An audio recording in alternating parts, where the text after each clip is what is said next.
This is the Bryan Hyde Show. Well, hello there and welcome to the show.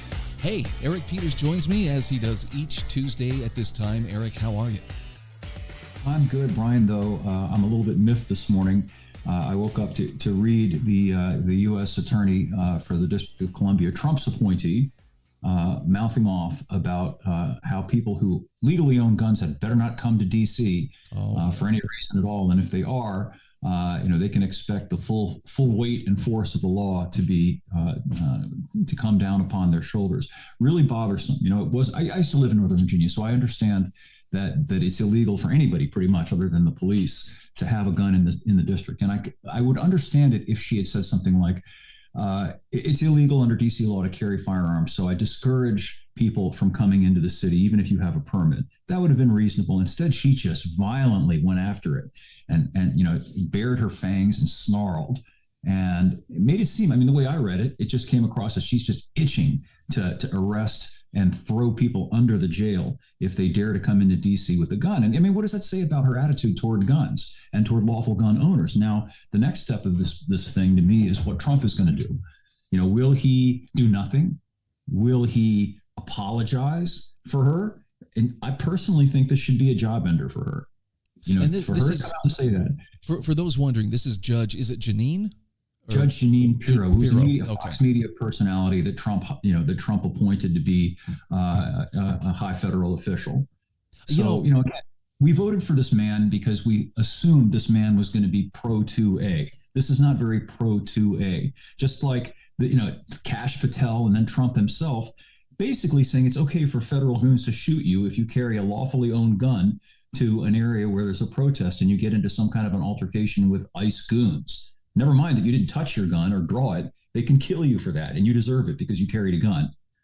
As much as I detest name calling, I think this one, they deserve to be called what they are, and that is federal supremacists.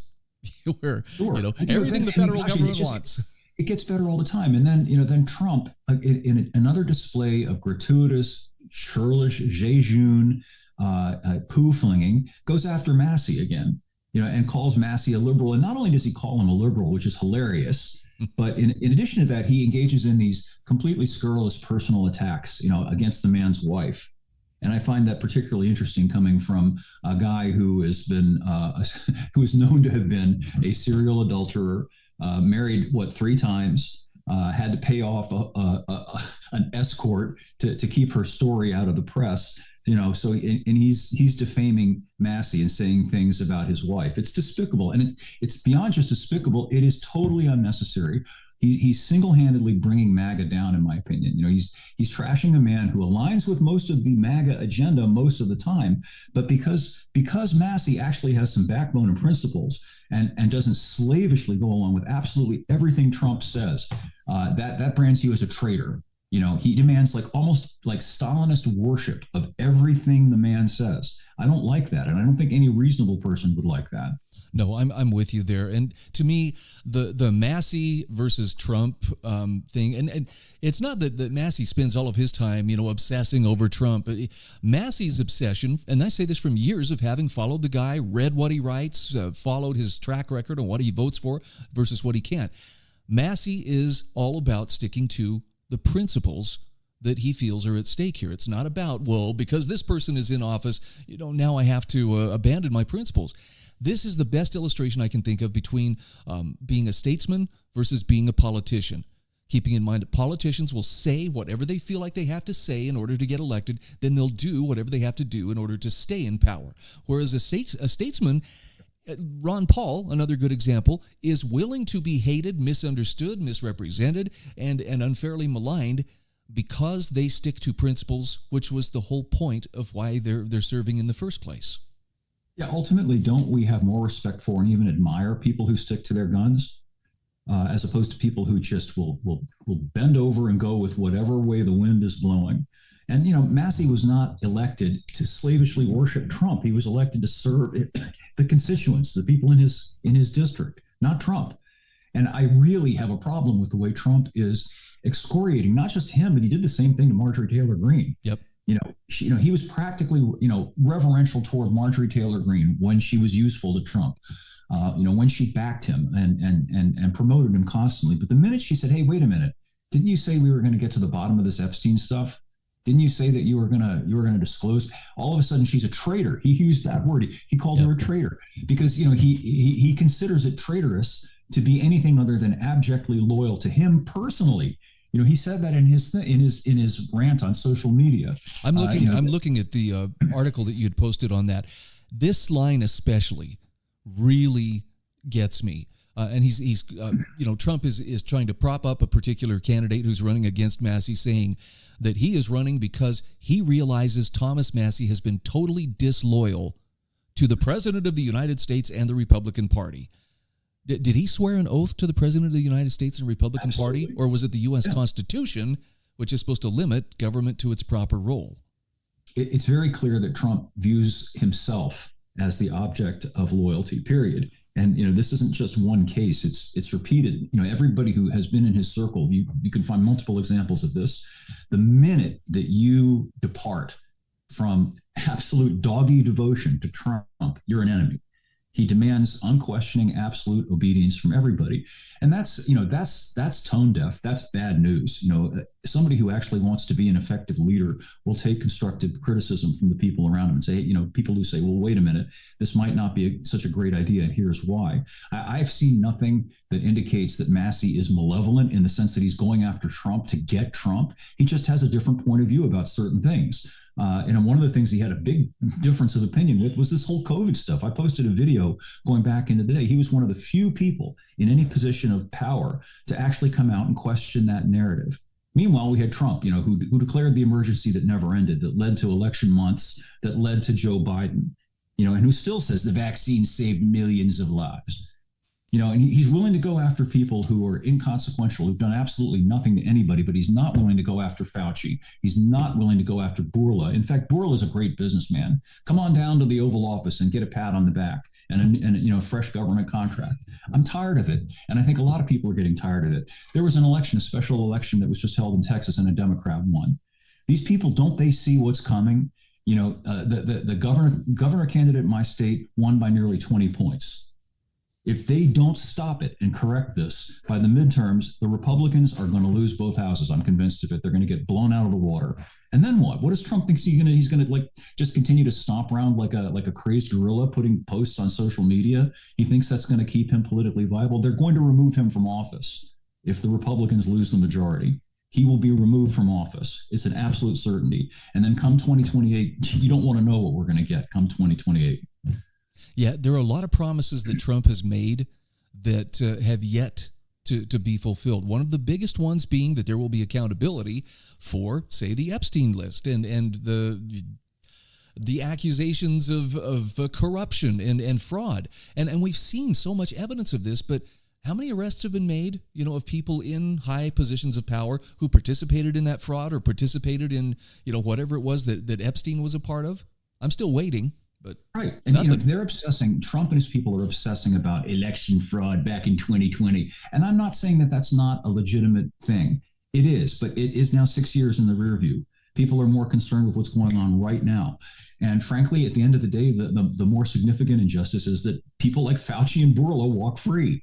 And all these people, there's hundreds of them, throughout the federal and state level, who should have been indicted, prosecuted, and face justice. And the same with regard to all these Epstein things. Nothing ever happens, and people are tired of it. And there are going to be consequences for this that are not going to be good for this populist national movement that Trump led into office, which he seems determined to destroy. I can only assume at this point that that's his purpose, because it's that stupid. And this kind of stupidity has to be deliberate.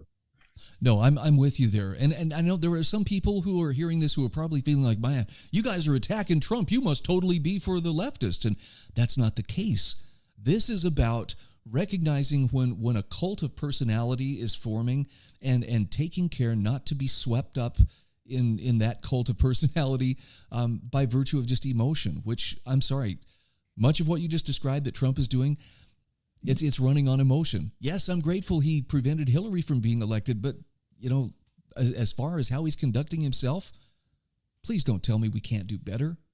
Right, and it's a dog whistle. Whatever happened to lock her up, remember that? She never got locked up, did she? It's all just a gigantic con and a fraud, in my opinion. And meanwhile, we're marching toward this, this 2030 technocracy. Nobody talks about that.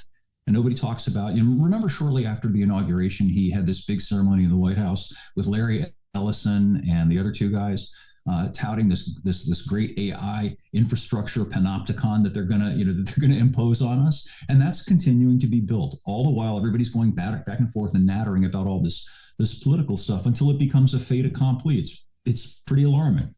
No, I'm with you there. It's again, this is less about, hey, everybody, come jump on the bandwagon and be mad at Trump, and more about, you have got to be clear on your principles so that you don't get misled when some charismatic, or even, I'll say the word overbearing, leader is trying to pressure you into, you have to toe this line, you have to be this Republican or this much of a MAGA supporter in order to be legitimate.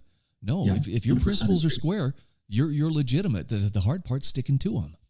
Yep. I think it's likely that Massey's actually going to win ultimately in a blowout, which will again be another barometer of exactly the way the winds are blowing. And good for him. He deserves to. This attack on him is absolutely outrageous and unjustified. And ultimately, we're not supposed to talk about it. We'll get in trouble if we talk about it. But a big part of the reason why is because Massey is not all in on Israel first and Israel über alles. And he does not believe that you hate Jews because you criticize the state of Israel and what the state of Israel is doing over there. Those two things, that distinction is really important to make, because not making it allows these people, these psychopathic personalities like, Benjamin Netanyahu, to immunize themselves from any criticism by making it sound as though, well, you hate Jews. You raise your hand and say, I don't like what's going on in Gaza. Well, that must mean, you want to put the Jews in the ovens. No, I'm with you here. And again, I hate to have to reiterate this, but I just fear that there are people who are, the scales or their shields are coming down over their eyes, where I don't want to hear this because you guys aren't supporting Trump and all that he's done for us. And it's like, you don't need to be slavishly devoted to him so much as you need to be careful of pre-poisoned thinking and only seeing things with this binary where it's got to be this or it's got to be that. If you start by noticing any kind of binary divide, whatever it is, whether it's, if you're committed to the manosphere, as Paul Rosenberg puts it, you look for things to condemn if the speaker's a female. Likewise, if feminism is your thing, you start watching for things to condemn and dismiss if the guy is male. Don't let poison slow your thinking by thinking you have to be one or the other. I'm personally just exasperated because I'd like to support Trump. I'm an America first kind of a guy. I think the priority for me is this country, not other countries, my fellow Americans, not people who live in foreign countries. Not that I wish them any ill. It's just my sense of priorities is America first. That's one of the reasons why a lot of people, me included, voted for Trump, because that's what we wanted. But we're not getting that. And I'm getting accused of being a liberal like Massey by some people for pointing out some of these facts and some of the inevitable blowback and consequences of these things. And it's like incandescently lunatic to me that we've now got these same Republicans who were appalled by the shooting of Ashley Babbitt, on the Capitol during January the 6th, defending the shooting of people. It's okay to shoot people if they're liberals or they're leftists or whatever. To get back to this whole thing, it has to be a statement of principle. If we objected to being treated like the scum of the earth because we didn't put on a mask and we didn't wear a vaccine by federal goons and state goons, then we have to be consistent and we have to object to that in principle, not just over here and then it's okay over here. It has to be broad-based or it's worthless. No, I'm with you. And look, I'll admit, it's hard work to think in something more than a binary fashion. In order to know your principles, in order to know what they are and to stand by them, you've got to be able to think deeper than simply, am I in camp A or camp B? You've got to understand, why would I be in a particular camp? And maybe both of those camps really don't have something to offer you. And it's okay to step outside them and say, nope, I'm not going to go along with either one of them. It might be a good time to prompt some soul searching. I think that that is sorely needed in this country. We've been far too political for far too long. Why are you a conservative? What does that mean to be a conservative? What actually are you attempting to conserve? Principles matter. If you're for something, why are you for it? And if you're for it, then what does that imply about other things? Not just, this blinkered focus on some particular thing in this particular context, but generally. And that's the sort of thinking that is the last kind of thinking that the powers that be want us to engage in. They want us blinkered. They want us situationally focused on some particular thing, disconnected from every other thing, so that they can constantly keep us at each other's throats and not understand what really is going on up above us. Hear, hear. Well, this is just one of the reasons why I love these weekly conversations that I get to have with you. Not so much so we can just let's bash on Trump. I hope people understand this is not about bashing on Trump. It's about bashing on anybody who is willing to abandon principle for the sake of power, whether they be Republican or Democrat or anything, in between. Let's shift slightly here. Sure. I want some good news, and you sent me a couple of pictures the other day of the project you're working on with your Trans Am, and I just want to ask you for an update. The pictures are very impressive, even though as a non-mechanic, I can't be exactly sure what I'm looking at, but it sure looks pretty. Well, actually, I'm glad you asked that, because I just did post an update that includes a video that I took only about half hour or so ago before we got on the air to show where things are. I've got the clutch and pressure plate in, and I did get the transmission. I pulled the trigger on it, even though it was kind of a heavy lift financially. And I did that because I'm actually quite concerned about the buying power of the dollar. And, I thought that, it's expensive now, but how much is it going to cost in a month? So I decided to go ahead and have it in hand. At any rate, it's getting closer. And the beautiful thing about this project, it reminds me how wonderful things used to be in that General Motors, when they built my car, which is a 76 Trans Am Pontiac, they designed it to be kind of modular. Even though the car came with an automatic from the factory, it has all of the holes punched in the frame for the brackets that are crucial to the linkage for the clutch, the mechanism that operates the clutch, so that I can be assured that it is mounted correctly. The geometry is correct, which would have been more difficult if it weren't there. I would have had to do a lot of very careful and precise measuring to make absolutely sure it was in the right place. Otherwise, things would have been totally hinky. But it was great that back then they allowed you to mix and match things. Even my engine, originally the engine that I have in the car, which is a 455 V8, came out of a car with an automatic also. But Pontiac drilled and tapped the boss, the mounting point on the side of the block where the little ball thing goes that the Z-bar connects to. And the crankshaft was drilled from the factory to accommodate the pilot bushing. So you didn't have to do a lot of machine work. And of course, because my car has no computer, it doesn't care what transmission is in it. I don't have to go through a lot of a folderol to get everything to work. It's just a matter of physically bolting it all together. And I'd say I'm well past the halfway point now. With any luck, if the weather doesn't turn totally brutal, I'm going to put the pedals in next and get all the hardware connected and put the transmission in. And then all I have to do is hook up the linkages, and it might be ready to drive within a month or so. Well, I'm going to be watching for that video, because it's maybe I'm living a little too vicariously through your project here, Eric, but old muscle cars, man, they still stir a spot in my heart, and probably always will, especially since, as you've pointed out for years now, they're kind of becoming an endangered, if not almost extinct species. Yep, it's kind of like a rolling time capsule to remember how things were. Every time I get in it and go for a drive, I remember that. And it's a good point of reference. When cars were fun and they made you feel something and you were in control of them. And by the way, I'll just mention as an aside here, I posted an article the other day about what they've got coming online for us next, which is online debiting in your car. Did you catch that article? No, Yeah, tell me more. What they call V2V, which is vehicle-to-vehicle technology. And the latest elaboration of this, so what Easy Pass is, like when you go through a toll road, and automatically you get a fee for using the toll road. Well, they're going to just embed this stuff in the cars, that you buy, regardless of whether you have Easy Pass. And the thing that creeps me out about it is that implicit in that is they'll have the ability to charge you by the mile. They'll have the ability to charge you for all sorts of things. It'll be a direct way for them to filch your pockets, for the insurance mafia to filch your pockets. Oh, you just went over the speed limit. Ding. You didn't come to a complete stop. Bing. Wow. And people need to be aware of this, is to not buy cars anymore, new cars. I hate to say that. I'm a guy who's been doing this for 30 years, and I love the industry. I'm not like some hostile to the industry guy. I love the industry. I love cars, but But I hate to have to say it, but what they're doing with cars right now makes me say you shouldn't buy one. Push back. If they can't sell them, then we won't have this stuff. Lane keep assist, automatic braking, data mining, say no to it. Don't accept it. If we go to dealers and say, look, I'd like to buy a new car, but I don't want that. I want out of that. If enough of us did that, the car manufacturers would have to stop pushing this stuff on us. Amen.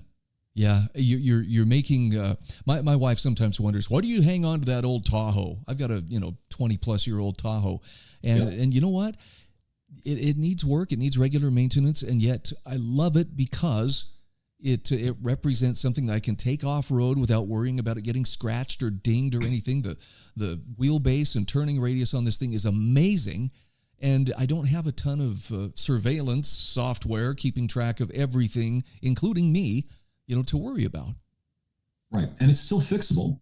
It's modern enough that it's in many ways better than the latest new stuff. It's perfectly reliable, starts up every time, doesn't stall, none of that stuff. But as you say, it lacks all of that over-the-top technology and the intrusive technology. You're not being looked at while you drive. The new cars all have cameras in them now, inside, not just outside. You're being watched while you drive, and people just they drive on like it's no big deal. Nose pickers, you have been warned. Can you imagine? You're not as safe as you think you are. Yeah. It goes for people who sing along with the radio as well.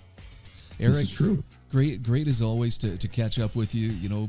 Keep on keeping the faith like you do, and I'll look forward to our talk next week. You betcha, Brian. Me too. This is the Bryan Hyde Show.